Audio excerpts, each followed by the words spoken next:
Política externa. A política externa brasileira, ao longo do governo de Dom Pedro II, caracterizou-se por dois aspectos: a influência britânica sobre a economia brasileira, em virtude da dependência do Brasil em relação aos seus empréstimos e investimentos. A crise diplomática entre 1862 a 1865, questão Christie, teve importância significativa nesse cenário. Também teve a questão da geopolítica da região platina envolvendo Brasil, Argentina, Uruguai, Paraguai durante a Guerra do Paraguai.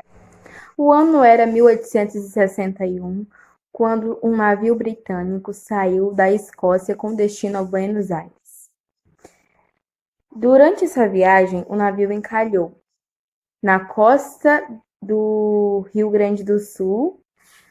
Então, aí saíram os marinheiros atrás de ajuda e, durante isso, alguns brasileiros de lá entraram no navio e pegaram algumas mercadorias, alegando que elas estavam perdidas.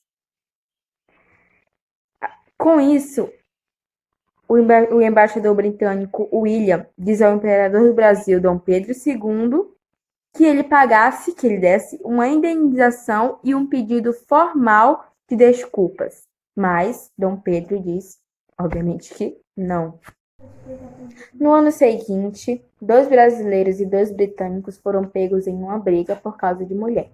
Os policiais locais os deteram. 2 dias depois, o ministro de Relações Estrangeiras do Brasil enviou uma nota a William pedindo que os brasileiros fossem julgados pela autoridade do Brasil. Mas William disse que não, porque, de acordo com a autoridade britânica, eles deveriam ser julgados pela Inglaterra. E também disse que Dom Pedro II deveria pagar uma indenização e também um pedido de desculpas. E se ele não fizesse isso, ele iria prender os brasileiros, demitir quem prendeu os britânicos e que a Marinha Real Britânica cercaria toda a Baía de Guanabara. Depois disso, Dom Pedro, pode vir. Estava totalmente seguro e os britânicos pensaram, mas uma guerra nessa altura do campeonato com o Brasil não seria uma coisa muito fácil assim. Então, eles ameaçaram bombardear uma cidade do Rio Grande do Sul. Alguns meses depois, uma esquadra de britânicos apreenderam 5 navios brasileiros e, com isso, eles acabaram exigindo uma indenização de 2.000 libras. Então, o governo brasileiro pediu uma indenização pelos navios apreendidos e também um pedido formal de desculpas. Mas essa foi a hora que os britânicos falaram, não, agora não. Dom Pedro acabou assim rompendo todas as relações diplomáticas que estavam indo de mal a pior por causa do tráfico de escravos do Atlântico com o Reino Unido. E depois disso, o rei Leopoldo I da Bélgica entrou no meio dessa crise diplomática e ficou ali como um mediador. Antes disso, Dom Pedro II ele pagou antecipadamente a indenização que os ingleses pediram e, segundo ele, disse que aquilo não era questão de dinheiro, e sim questão de violamento da soberania nacional. Em junho de 1863, chegou aos ouvidos da corte que o rei da Bélgica, Leopoldo I, havia dado um parecer favorável ao Brasil. Dito isso, em 1865, enfim, os britânicos decidiram abaixar seus narizes empinados e assim dar um pedido de desculpa formal ao Império Brasileiro. Oi, meu nome é Sofia, eu vou falar sobre a guerra contra Uribe e Rosas, ou Guerra do Prata. O conflito ocorreu entre o Brasil e o Paraguai, e Argentina e Uruguai. nos anos de 1851 e 1852. Bom, a causa do conflito foi uma aliança entre o presidente da Argentina, Juan Manuel de Rosas, e o ditador do Uruguai, Manuel Oribe. Os dois queriam formar um país chamado Vice-Reinado do Prata. Para formar esse novo país, eles precisavam anexar no Uruguai e no sul do Brasil. O Brasil fez uma aliança com o Paraguai e com duas províncias da Argentina, entre Rios e Corrientes. Bom, o conflito se iniciou em 1851, quando as tropas do Uruguai invadiram o sul do Brasil. Então, Dom Pedro preparou as tropas, enviou uma parte para defender os ataques do Uruguai e outra parte foi para atacar no Uruguai e invadir o Uruguai. Logo após a invasão do Uruguai, o líder do país, o Oribe, ele se rendeu. Após a rendição do Uruguai, as tropas imperiais brasileiras e as tropas aliadas foram enviadas para a Argentina no início de 1852. Foi quando acabou a Guerra do Prata. Bom, agora eu vou falar sobre a guerra contra Aguirre. Bom, mesmo após o fim dos conflitos, o governo brasileiro sempre manteve uma forte influência na vida política e econômica do Uruguai. Em 1864, quando Atanásio Aguirre, do Partido Blanco, venceu as eleições, apoiado pela insatisfação popular contra a influência brasileira no país, o governo de Aguirre intensificou os conflitos na fronteira entre os estancieiros gaúchos e uruguaios, com acusações mútuas de invasão e roubo de gado. Mais uma vez, o governo brasileiro recorreu à intervenção armada, apoiando o líder do Colorado, Venâncio Flores. As tropas brasileiras ajudaram a depor Aguirre e garantir a ascensão de Flores. Agora vamos falar sobre a Guerra do Paraguai, que ocorreu entre 1865 a 1870. O Paraguai foi a primeira nação da região a tornar-se independente nos anos de 1811, e ele optou por uma política isolacionista para se manter longe dos conflitos dos países vizinhos. Então, ele também não tinha nenhuma saída direta para o mar, e por isso ele voltou a sua economia para o mercado interno. Depois da ascensão do segundo presidente paraguaio, sua política externa começou a sofrer mudanças e ele passou a se envolver nas questões de políticas externas na região. Para o governo no Brasil e da Argentina, essa postura foi vista como uma ameaça à estabilidade na região e por isso começou uma relação hostil entre os três países. A guerra começou quando as forças paraguaias elas aprisionaram o navio brasileiro que navegava pelo rio Paraguai para chegar ao Mato Grosso. Depois disso, o Brasil, a Argentina e o Uruguai formaram a Tríplice Aliança com o principal objetivo de lutar contra o Paraguai. O exército paraguaio ele era bastante maior numericamente e mais preparado para a guerra, por isso ele conseguiu ser bastante resistente à invasão das tropas da Tríplice Aliança no seu país. Porém, no final dessa guerra, o seu país estava totalmente devastado e seu exército desmantelado. O conflito só teve fim quando houve a morte do Solano Lopes, o presidente do Paraguai. No final, foram totalmente catastróficos em termos econômicos, humanos, sociais e financeiros também. O Paraguai, depois disso, nunca mais conseguiu voltar à sua condição anterior à guerra.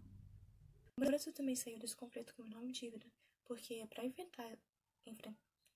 O Brasil também saiu desse conflito com enormes dívidas, porque para enfrentar as tropas paraguaias, o governo imperial teve que recorrer a empréstimos da Inglaterra para garantir sua vitória. A Guerra do Paraguai teve desdobramentos extremamente importantes para o Brasil. O primeiro aspecto relaciona-se às críticas ao governo imperial, que por meio da guerra foi revelado seu despreparo militar e sendo obrigado a fazer grandes investimentos por meio de empréstimos. A falta de soldados de um exército bem estruturado levou o governo imperial a convocar os voluntários pela pátria, basicamente o governo oferecendo rendas e terras para aqueles que se alistassem na guerra. Porém, isso não conseguiu a quantidade suficiente de soldados e por isso eles começaram a recrutar civis, principalmente entre os mais pobres. Mas isso ainda não foi suficiente e foi convocado escravos e diziam para eles que se eles se alistassem na guerra, eles seriam libertos no final. Por fim, o exército brasileiro saiu fortalecido da guerra por ter se estruturado e obteve visibilidade e influência na vida política nacional. Por causa de tudo isso, a Guerra do Paraguai inseriu diretamente no enfraquecimento do regime monárquico e na ascensão da República. A aprovação da Lei Eusébio de Queiroz teve como resultado imediato o aumento do preço dos escravos e a intensificação do tráfico interno entre as áreas que dispunham da mão de obra escrava para vender, especialmente no Nordeste. Hoje eu vou falar da questão das mãos de obra e o fim do tráfico dos escravos. Uma das grandes questões da produção econômica no Brasil imperial e em especial da economia cafeira era a da mão de obra.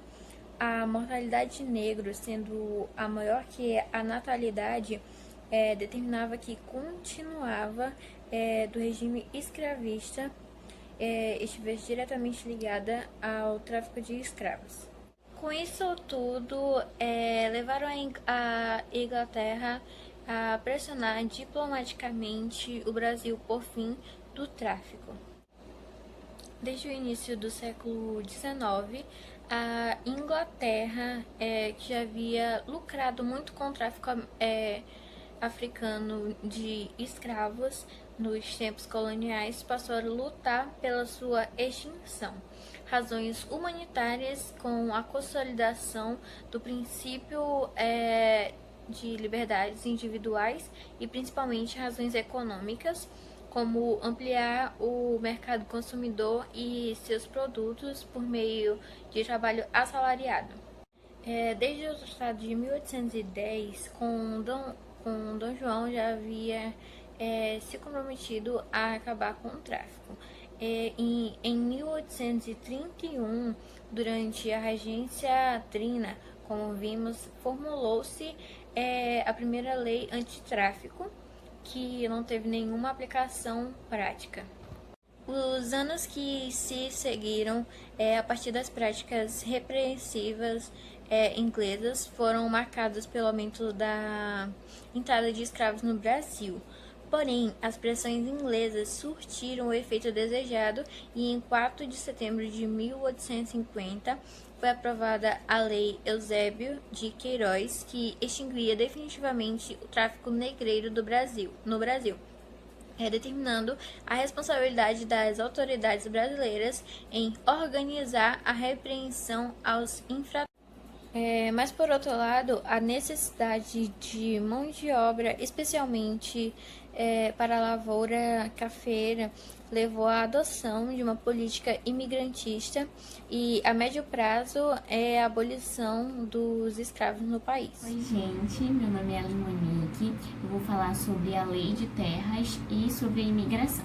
Bom, depois que foi aprovada a Lei de Eusébio de Queiroz, foi aprovada a Lei de Terras. Bom, essa lei, ela consiste em impedir que os imigrantes chegassem no país e ficassem com algumas terras.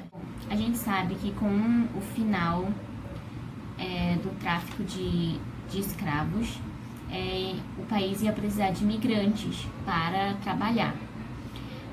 Então, com medo que os imigrantes chegassem e fossem logo tomando as terras, se apossassem das terras, eles criaram essa lei. E também, segundo essa lei, quem tivesse terra no país tinha que registrar essa terra, e como se fosse uma espécie de legalização, mas poderia correr o risco do Estado ficar com essas terras. E também essas terras só poderiam retomar ao dono se ele pagasse, se ele comprasse as terras. Bom, sobre a imigração foram adotados alguns modelos. Um desses modelos foi chamado de modelo de parceria. Esse modelo ele não estava incluso no Estado, ou seja, era só o proprietário das terras que fazia um acordo com os imigrantes.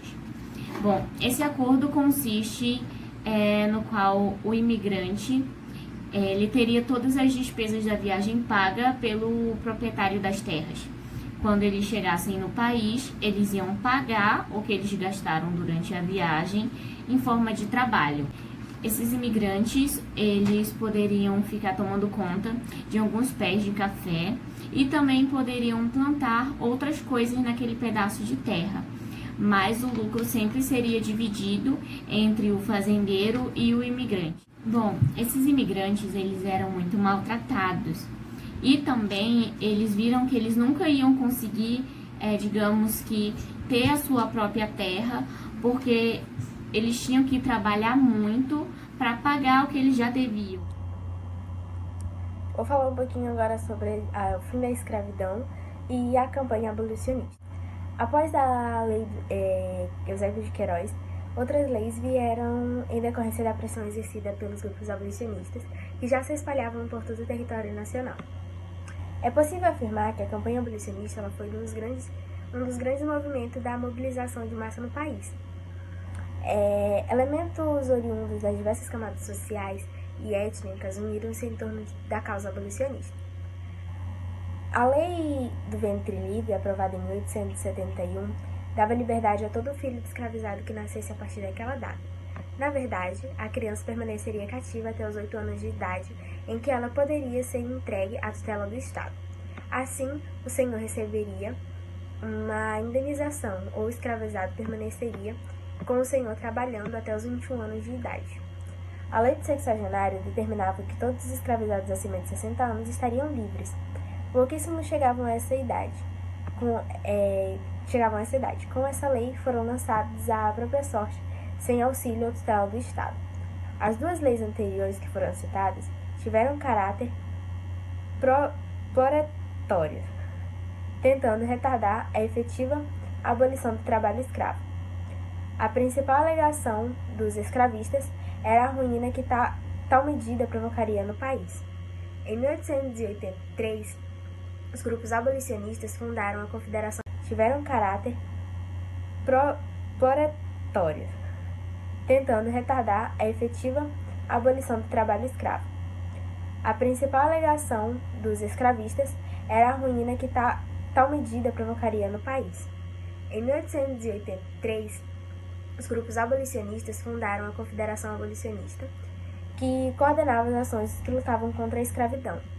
Além dos artigos na imprensa, comícios, manifestações e quermesses para a arrecadação de fundos para a compra de escravos com a intenção de alforriá-los. Houve também a organização das ações mais radicais.